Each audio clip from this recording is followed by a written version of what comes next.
Terungkap alasan Jajang tolak uang 2 miliar rupiah demi rumah pemandangan indah view air terjun di Cianjur. Rumah milik Jajang yang berlokasi di Rawadewa, Karangjaya, Kecamatan Pasir Kuda, juga dikelilingi bukit serta persawahan. Tidak heran bila pemandangan di sekitar rumah Jajang menarik perhatian warga asing karena ingin membelinya. Rumah Jajang di Kampung Rawadewa, Cianjur itu sebelumnya viral di media sosial seperti Instagram dan TikTok. Salah satu yang jadi sorotan dari pemandangan di sekitar rumah Jajang tersebut adalah air terjunnya atau disebut Curug Citambur. Saat ditanya oleh seorang YouTuber bernama Hardi, pria lanjut usia yang akrab disapa Abah Jajang itu menceritakan kisah rumahnya.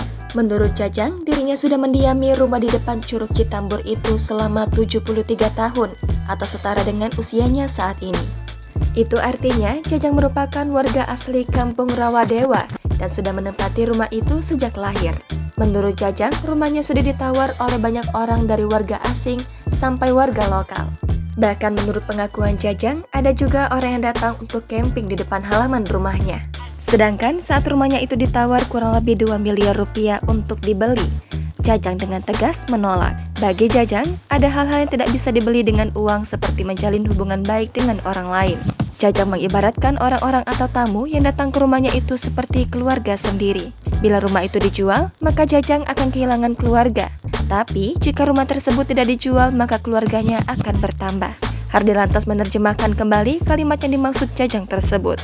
Jadi, kalau tidak dijual, akan banyak orang yang datang ke sini. Dan banyak orang yang ibaratnya silaturahmi ke Abah. Kalau dijual, sudah tidak ada yang berkunjung.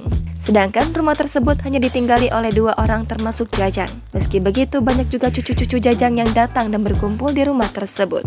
Sejak rumahnya itu viral, Jajang juga mengaku sudah mendapat tawaran renovasi rumah dari Pemkab. Kendati begitu, Jajang tidak mau rumahnya diubah-ubah dan ingin bangunannya tetap seperti itu. Jajang tidak menolak jika renovasi cuma sebatas pengecatan dan hal-hal yang sifatnya memperbaiki atau mempercantik rumah.